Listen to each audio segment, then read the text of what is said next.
Savez-vous que plus d'un tiers des crimes et délits commis en France sont traités par la gendarmerie nationale? Bonsoir, je m'appelle Yann Kermadec. Je suis commandant de gendarmerie. Je dirige une section de recherche dont la mission essentielle est une mission de police judiciaire.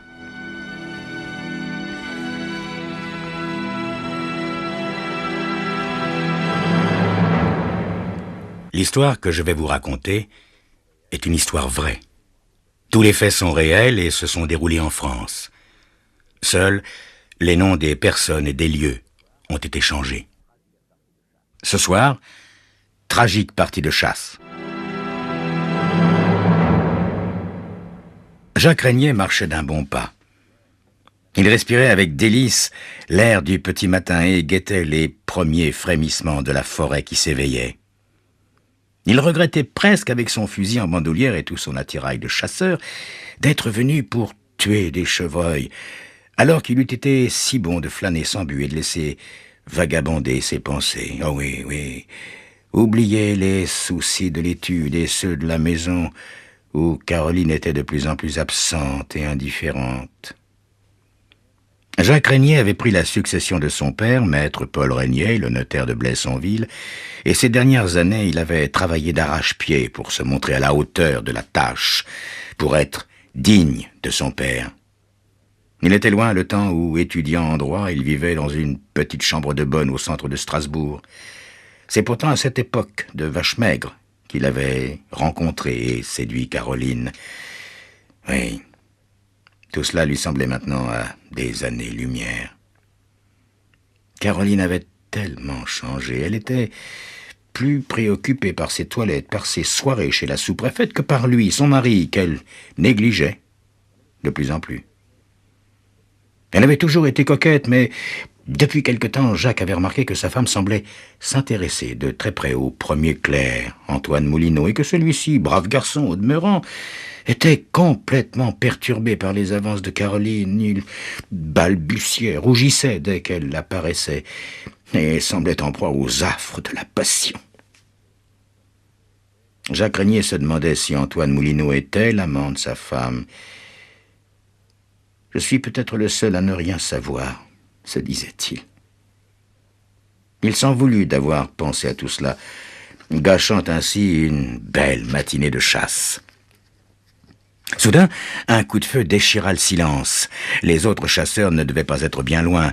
Il y avait le maire, le médecin et aussi Antoine Moulineau, qui, peu à peu, grâce à Caroline d'ailleurs, réussissait à entrer dans le cercle fermé des notables. Jacques Régnier marchait toujours. Le soleil perçait timidement l'obscurité et le petit monde de la forêt commençait à se faire entendre. Il y avait par terre une profusion de champignons sous les feuilles et une forte odeur d'humus se répandait dans l'air. Il n'avait pas vu un seul chevreuil depuis ce matin, mais il n'était pas déçu. Le plaisir de se trouver en pleine nature lui suffisait, et dans cette solitude où il se trouvait, il éprouvait un merveilleux sentiment de liberté. Rarement, dans son existence de notaire de province, il avait ressenti une sensation aussi grisante. Un oiseau se mit à pépier tout en haut d'un arbre dont le soleil ne parvenait pas encore à percer la ramure, et Jacques vit l'oiseau. C'était un magnifique rouge-gorge. C'est à cet instant précis que la balle atteignit Jacques Régnier de plein fouet. Les gendarmes qui avaient organisé une battue, après que ses compagnons eurent signalé sa disparition, retrouvèrent son corps dans l'après-midi. Quand j'arrive sur les lieux en compagnie du chef Beauvais, technicien des investigations criminelles, et des gendarmes Larue et Noblet, le corps du notaire est déjà froid. Il est allongé sur le flanc légèrement de biais par rapport au sentier. Les traits de son visage sont paisibles et détendus. On croirait qu'il dort. Une carabine de chasse Mauser de calibre 7 mm 5 se trouve à portée de sa main droite. Elle est aux grandes sûretés. Beauvais prend des photos et le médecin légiste qui vient d'arriver examine le corps. La balle l'a traversé de part en part au niveau de l'estomac. L'heure de la mort ne peut pour l'instant être déterminée avec précision. Et il faudra attendre l'autopsie. Le relevé de l'état des lieux exécuté par Beauvais situe l'emplacement du cadavre de Jacques Régnier à 192 mètres du chemin carrossable et à 70 mètres de la clairière. L'ambulance emporte le corps du notaire au centre hospitalier régional. L'enquête commence. Ils étaient 4. 4 notables qui étaient partis aux aurores, vers 4 heures du matin, pour une partie de chasse en ce jour d'ouverture. Il y avait Jacques Régnier, le notaire, Antoine Moulineau, son premier clerc, Pierre Dailly, le maire, et Luc Simon, le médecin. Ce qui m'intriguait dans cette affaire, c'est que je n'arrivais pas à croire à l'hypothèse d'un accident de chasse. Car si tel avait été le cas, pourquoi l'auteur du coup de feu ne serait-il pas fait connaître? Et puis, on n'avait pas retrouvé la balle qui avait tué le notaire, puisqu'elle avait traversé le corps au niveau de l'estomac pour aller se perdre, Dieu sait où. Je devais tout d'abord interroger les 3 chasseurs, derniers compagnons de Jacques Régnier. À tout seigneur, tout honneur, je commençais par rendre visite au maire, Pierre Dailly. Navré de vous déranger, monsieur le maire, mais je suis dans l'obligation d'entendre votre témoignage dans l'affaire Régnier. Je suis bouleversé, mon commandant. Régnier était un ami, un homme de grande valeur, d'une grande intelligence et en même temps d'une extrême simplicité. Je suis triste pour cette pauvre Caroline, sa femme, qui, du jour au lendemain, se retrouve seule. Monsieur le maire, pouvez-vous me dire quand vous avez vu Jacques Régnier pour la dernière fois? Eh bien, c'était ce matin. Nous avions décidé de partir très tôt pour chasser le chevreuil. Nous avions rendez-vous à 4 heures chez Luc Simon, qui, avec sa méhari, nous a emmenés en forêt là. Nous avons formé 2 groupes. Jacques Régnier et Luc Simon allant vers le nord, Moulineau et moi vers le sud. Au bout d'un quart d'heure de marche, j'ai proposé à Moulineau d'entrer dans le bois tandis que je restais en lisière. Environ 1 heure plus tard, alors que je venais de tuer un chevreuil, mon premier chevreuil de l'année, j'ai vu venir vers moi Luc Simon qui m'a aidé à porter le brocard dans la méhari. Peu de temps après, Antoine Moulineau nous a rejoints et nous avons attendu Jacques.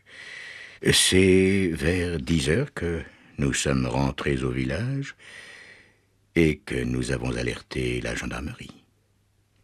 Combien de coups de feu avez-vous tiré, monsieur le maire? 2. Et vos compagnons? Aucun. Mais sans doute vous le diront-ils eux-mêmes. J'ajouterai que j'ai entendu plusieurs coups de feu dans la matinée, mais c'était l'ouverture de la chasse, n'est-ce pas? Et nous n'étions pas allés seuls à traquer le gibier. Monsieur le maire, à votre connaissance, Jacques Régnier avait-il des ennemis? Non, je ne le crois pas, commandant. Vraiment pas. Je vous remercie, monsieur le maire, pardonnez-moi, mais je suis dans l'obligation de saisir votre arme. Vous voudrez bien la remettre aux gendarmes Larue. Mais bien sûr, commandant. Il était 16 heures. Je décidai de passer au cabinet du médecin. Luc Simon était un homme jeune, ouvert, sympathique. Je lui demandai de me parler de la victime. Jacques Régnier était son ami, et sa mort brutale le laissait sans voix. Docteur, vous avez été le dernier à voir Maître Régnier vivant. Vous étiez partis ensemble vers le nord, et puis vous vous êtes séparés. Où êtes-vous allés? Jacques est resté près de la lisière du bois. Je me suis enfoncé dans la forêt, tant et si bien qu'une heure plus tard, j'ai retrouvé le maire, Pierre Dailly, et je l'ai aidé à transporter un chevreuil qu'il venait de tuer. Docteur, vous étiez un ami intime de Jacques Régnier. Oui, mon commandant. Avait-il des ennemis? Oh non, non, non. Non, je ne crois pas, mon commandant.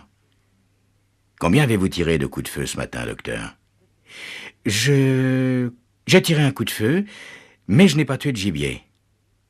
J'ai demandé au médecin de me remettre son fusil et, tout comme le maire, Pierre Dailly, il s'exécuta volontiers. De retour à la gendarmerie, quelqu'un m'attendait. La vieille bonne du notaire qui avait élevé Jacques Régnier me réclamait à corps et à cris. Elle avait des révélations à faire. Je la fis entrer dans mon bureau et la laissai donner libre cours à sa douleur et à sa révolte. Ils ont tué mon Jackie, je le savais. Je savais que tout ça finirait mal. Il était trop bon, trop généreux.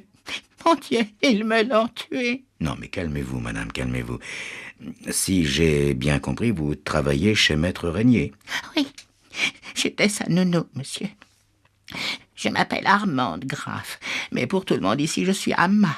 Je l'ai vu naître et je me suis toujours occupée de lui. C'était un garçon merveilleux, simple, affectueux. Et vous soupçonnez quelqu'un d'avoir voulu le tuer, madame? Je suis sûre qu'on l'a assassiné, monsieur. Et je sais pourquoi. Personne ne vous le dira, parce que dans le grand monde, ils se soutiennent entre eux. Ils ont peur du scandale. Mais moi, j'ai vu les choses. Je vivais chez les Régnier. Et j'en ai vu, mon Dieu, oui. Qu'avez-vous vu, madame Graff? J'ai vu ce que mon pauvre Jackie ne savait pas. Que sa femme, Caroline, elle le trompait avec l'un, avec l'autre, et depuis quelque temps, avec cet hypocrite de Moulineau, le premier clerc. Avec les autres, ça ne durait pas. Jamais bien longtemps, n'est-ce pas? Mais avec Moulineau, c'est la passion. Ça se voit à l'œil nu. C'en est indécent. Il vient jusque dans la maison pour la tripoter dans les coins. Et pas plus tard qu'hier, alors qu'il ne me voyait pas, je l'ai entendu dire, lui, Moulineau, qu'il avait des envies de meurtre en regardant vers le bureau de mon Jacques. Je suis sûre que c'est lui qui l'a tué. Et il était à la chasse. Ça lui fait une belle occasion. Une balle perdue, c'est vite fait, n'est-ce pas? Je vous remercie de votre témoignage, madame Graff. Je vous promets de retrouver le coupable. Et je raccompagnai la pauvre vieille femme jusqu'à la porte. Ainsi donc, Moulineau, le premier clerc, était l'amant de Caroline Régnier, la femme de la victime. À qui allait profiter le crime? À Caroline, bien sûr. Elle se retrouvait veuve, sans enfant, unique héritière de son mari et, désormais libre, de vivre ses passions avec Antoine Moulineau. C'est justement Antoine Moulineau que j'attendais à 18h dans mon bureau. Il était exact au rendez-vous, et avant même que je l'invite à s'asseoir, il me regarda droit dans les yeux et entra dans le vif du sujet. Il était hors de lui. « Mon commandant, je viens de rencontrer cette vieille folle d'Amma, la gouvernante des Régnier. Je sais qu'elle est venue me dénoncer. Croyez ce que vous voulez, mon commandant, mais je n'ai pas tué Jacques Régnier. Je suis l'amant de Caroline, c'est vrai, mais jamais je n'aurais assassiné son mari. D'ailleurs, j'ai remis mon fusil à vos gendarmes. Ils verront bien que je n'ai pas tiré une seule balle de la matinée. » Monsieur Moulineau, je ne vous ai convoqué que pour vous poser quelques questions relatives à cette partie de chasse à laquelle vous avez participé. Je répondrai à vos questions, mon commandant, mais avant tout, il faut que vous soyez au courant de ma situation. Je suis issu d'une famille modeste et cela ne plaît pas aux gens de mon milieu de voir que je côtoie les notables de la ville, que je dîne à leur table, bref, que je me crois être des leurs. Quant aux notables, ils me font bien sentir que je ne suis qu'un clerc de notaire, trop ambitieux, introduit dans leur cercle par la grâce de Caroline Régnier. Alors je sais qu'aujourd'hui, personne ne me fera de cadeau et que je représente un parfait coupable. Mais je jure sur ma vie que je n'ai pas tué Jacques Régnier, même par accident. Antoine Moulineau paraissait sincère. Il y avait chez cet homme une sainte colère qui m'était plutôt sympathique. Je lui demandai de me raconter en détail sa partie de chasse et de me décrire l'itinéraire qu'il avait suivi dans la forêt. Comme ses deux autres compagnons, Antoine Moulineau semblait avoir chassé très loin de Jacques Régnier. Et lui aussi insistait sur le fait qu'il avait entendu quelques coups de feu tirés par des individus qui pouvaient être soupçonnés au même titre que lui. Et un autre détail qui a son importance, mon commandant. Je ne sais pas si vous avez déterminé l'heure de la mort de ce pauvre Jacques Régnier, mais je peux vous dire qu'entre 4 heures du matin, heure à laquelle nous sommes partis en forêt, et 7 heures, on n'y voyait pas grand-chose. Il faisait très sombre, et il est bien possible que, dans ces conditions, un chasseur ait cru voir un gibier et ait tiré sur le notaire. En ce qui me concerne, si j'avais commis une telle erreur, je vous jure que je me serais dénoncé. Mais quoi qu'en dise la vieille Amma, je n'ai pas tué Maître Régnier. Je vous remercie, monsieur Moulineau. Voilà. J'avais rencontré les 3 suspects et je n'étais pas plus avancé. Qui avait tiré sur le notaire? Et pourquoi? Vous le saurez dans quelques instants.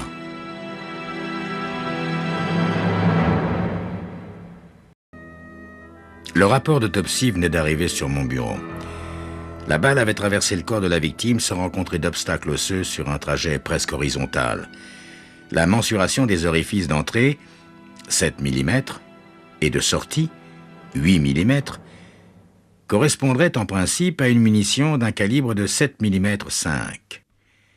Il ne me restait plus qu'à comparer les fusils des 3 suspects. Je demandai au chef Beauvais, technicien des investigations criminelles, de m'apporter les 3 armes saisies. Celle du maire, Pierre Dailly, était un fusil de calibre 16 mm. Celle du docteur Simon était une carabine Mauser à lunettes, calibre 6 mm 5. Et celle du premier clerc, Antoine Moulineau, était une carabine Mauser, calibre 7 mm 5. Pour la 2e fois de la journée, Antoine Moulineau apparaissait comme le suspect numéro 1. Il était le seul, en effet, à posséder une arme de 7 mm 5 de calibre.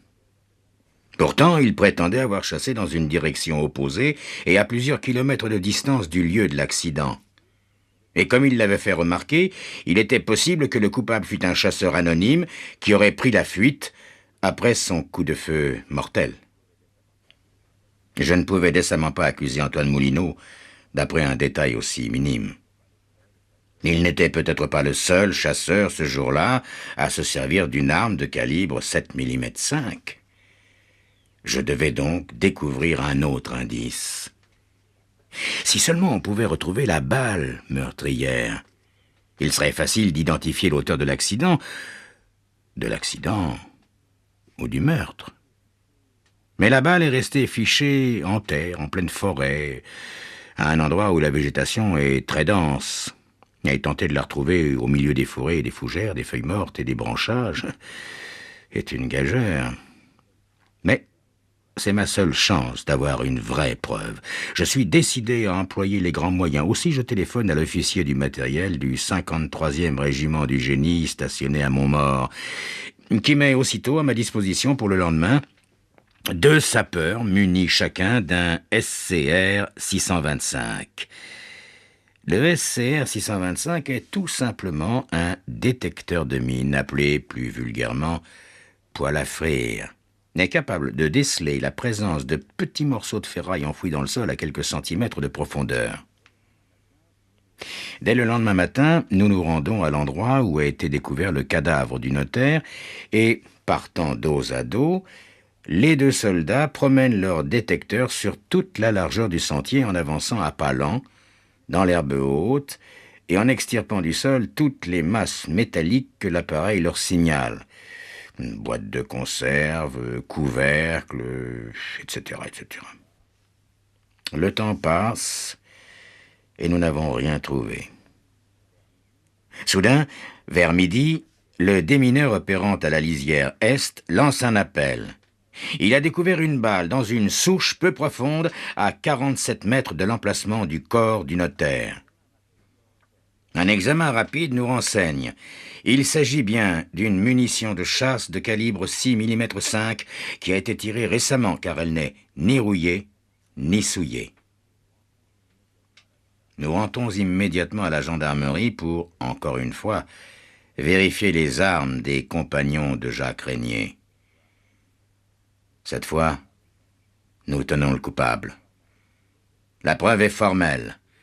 La balle que nous avons trouvée correspond au calibre du fusil et n'a pas été déformée. Elle s'adapte parfaitement aux rayures du canon, à son extrémité. Et le fusil qui a servi à tuer Jacques Régnier est celui du docteur Luc Simon. Nous en aurons encore la confirmation peu de temps après, avec les résultats de l'expertise confiée au laboratoire de la gendarmerie, qui comparera les similitudes existantes entre la balle trouvée par le détecteur et une balle tirée par le fusil du docteur Luc Simon. Très vite, celui-ci avoue qu'il est bien l'auteur du coup de feu mortel. Nous avons marché vers le nord, Régnier et moi, Et il a voulu rester en lisière du bois, tandis que moi, j'entrais dans la forêt. Mais il faisait très sombre et la végétation enchevêtrée m'empêchait de marcher. Et aussi, je suis revenu en arrière pour trouver un chemin praticable et j'ai trouvé un sentier que j'ai suivi pendant environ 3/4 d'heure. Vers 5h30 du matin, en passant devant un blockhouse détruit, j'ai aperçu au loin une forme qui bougeait et j'ai sincèrement cru que c'était un chevreuil. J'ai épaulé et j'ai tiré. Et là, j'ai entendu un cri. Un cri humain. Alors la peur s'est emparée de moi. Une peur panique. Je n'ai pas voulu voir ce que j'avais fait. Je me suis enfui. J'ai couru jusqu'à ce que j'ai rejoint le maire, Pierre Dailly, et j'ai essayé de cacher mon émotion. Heureusement, il était tout à la joie d'avoir tué son premier chevreuil et il ne s'est aperçu de rien. Jacques Régnier était mon meilleur ami. Je ne pourrai jamais oublier que c'est moi qui l'ai tué.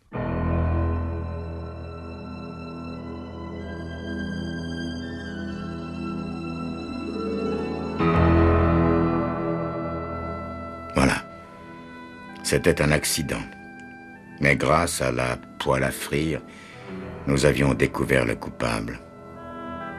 Mais trop souvent, les chasseurs tirent sans avoir une bonne visibilité et sans avoir identifié le gibier. Leur insouciance est souvent fatale. Décidément, je n'aime pas la chasse. Bonsoir.